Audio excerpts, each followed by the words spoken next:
Hi guys and welcome to my channel. In today's video I'm going to be talking about how you can study in the USA. Before I started the video, I should tell you that if you're a master's student, you should go check out Path's channel. He's a master's student studying in Purdue University, USA. This video is mainly going to be focusing on the undergraduate students. Now, let's not waste any more time and dive right into the video. To start with, I would say start preparing for the SAT and the ACT. Both of these are standardized examinations that need to get into a university. Now, these are similar to the board examinations in India, so do take it seriously. And they're approximately 4 hours, 15-minute examinations if you take it with the essay. Now, I personally would suggest you to take the SAT essay and the ACT essay for whichever you're opting, so that when you're applying and in case the university asks you for an essay score, you don't have to go through the process all over again, right? So do that because that's just going to save you a lot more money and a lot of time. Also, if you're planning to go to USA in 2019, I would suggest you to take the SAT, ACT as soon as possible, so you're not wasting too much time and you have the score in your hand when you're applying. Now, the application process starts in August and gets over in March. So, plan your exams accordingly, right? So, that's one thing. Let's move on to the next exam, which is the AP exam. Now, many students have a confusion regarding the AP exam. So I just want to make it clear that AP exams are usually given once you're accepted into a university. They are used to waive off your introductory classes usually. Now, in case you're really passionate about the subject, there is no harm giving the AP exam before you apply. But I would personally suggest that those are tough examinations. You only give it once you know whether your university allows an AP credit or not. Now, what credits really are is something, if you don't know, I would just give you a little briefing about it. A 4-year graduation process requires you to complete a certain amount of credits. Now, in case you feel that you could complete a certain amount of credits in India and your university allows that, that's when you give the AP examinations to complete those credits. Now, many of these students feel that they'll probably end up paying less if they do that. But if you frankly see and calculate all over, usually the universities cost you about $100 per class or per probably a day. So that's like about 2 classes, 3 classes a day. So you're paying here 10,000 rupees for one AP exam and almost $100 there for 2-3 classes. So you've got to calculate that is it actually worth waiving off those introductory classes, because I personally feel that they play an important role there to get to know how the American process of studying is and to get to know the format. So yeah, that's about AP. If you're planning to give it, hold on, see which university you get into, whether your university gives you AP credit or not, and then go forward with that. Now, the IELTS and the TOEFL. Now, IELTS and TOEFL are English proficiency examinations that you have to give if you're not an American citizen or if you've not studied in an English medium school. If so, then I would suggest that just Google up the university you're keen for and see whether they do allow you to waive out the TOEFL if you're an English medium student.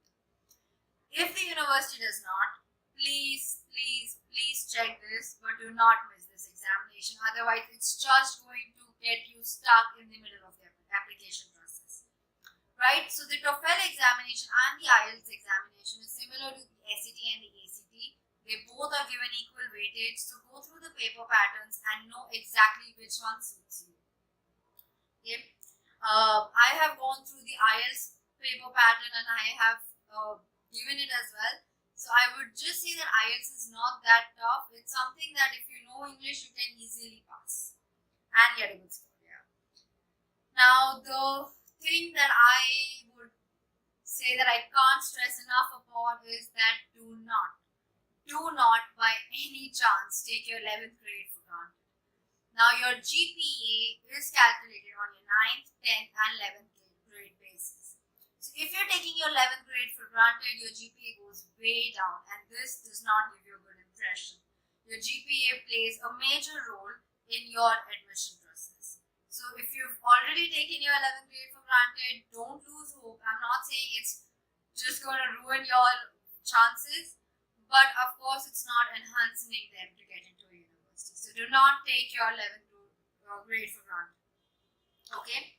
Now going on to the specific questions that I got, which subject should I take? The subject that interests you most is the subject that you take. Every subject in general, if you see, has a lot of majors under it. A good university in USA will normally offer you around 130 to 150 majors easily. So if you're a chemistry student, or you're interested in chemistry, Google up what majors the university you're interested in provides in chemistry and decide, read through the descriptions. Every website has a description for the major they provide. So read through the descriptions and see which one excites you the most, because that's the one that you're going to be going into mostly. So that's it. The time to apply, as I said earlier also, the application process works from August to March. So you start in August if you're planning to apply for an early decision or an early application. But if not, and you want to get into the rather common application, then you do it somewhere around Jan and Feb. Alright. How many universities shall I apply to? I would say that you generally apply to 8 universities because that's like a safe number. And I would also say that in those 8 universities, you shall keep 3 universities that are affordable without a scholarship. Those are universities whose tuition fees and board fees is what you can afford even if you do not get a scholarship for safety. Now, I would suggest you to categorize your universities as your goal, realistic and safe. Now, these 3 sections are mainly the goal, which is your first preference university and you really want to get into. Realistic are the ones that you are not keen on. I mean, keen is that not your first preference, probably your second and third preferences, and that you wouldn't mind going to. And the third, which is the safe, the university you are going to get into. I mean, the university acceptance rate is high, the fees are low, they're probably state universities, community universities, all those are your safe universities. If you're planning to apply to Ivy Leagues, and if you're considering Harvard, Stanford, the great Ivies, I would suggest you to go for about 12 universities in your list for safety, because out of 8, if 4 universities are Ivies and you get rejected, at least you have 8 universities to fall back on. So that's it. Ivy Leagues. So Ivy Leagues is the big issue here. Those are universities that are known all around the world, and there are 3 things you should be well aware of. They are very expensive, they are very tough to get in, and once you get in, there's a lot of competition. So these 3 things are that you have to consider: how you take competition, how you're going to manage your finances, are you enough with are you having the GPA and the SAT score and the extracurricular activities to get into an Ivy League? If you think you do and you can manage your finances, I would say go for it, because there is nothing better than an Ivy League, right?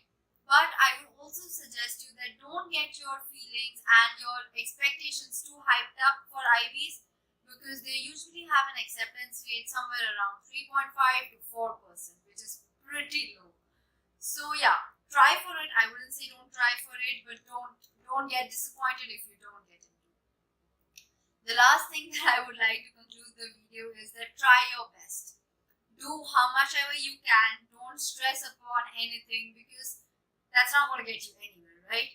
So you have to just put in your best, focus on your SATs and ACTs, TOEFL, IELTS, AP, your extracurriculars, they matter a lot. So I think I'm going to conclude the video here. If you have any doubts that are still unanswered in the video, comment down below. Any video suggestions, anything you want me to do, just put that down in the comments below. Don't forget to hit the subscribe button and the bell icon to know every time I post a video. Hang on, because there's going to be a lot of useful content coming up.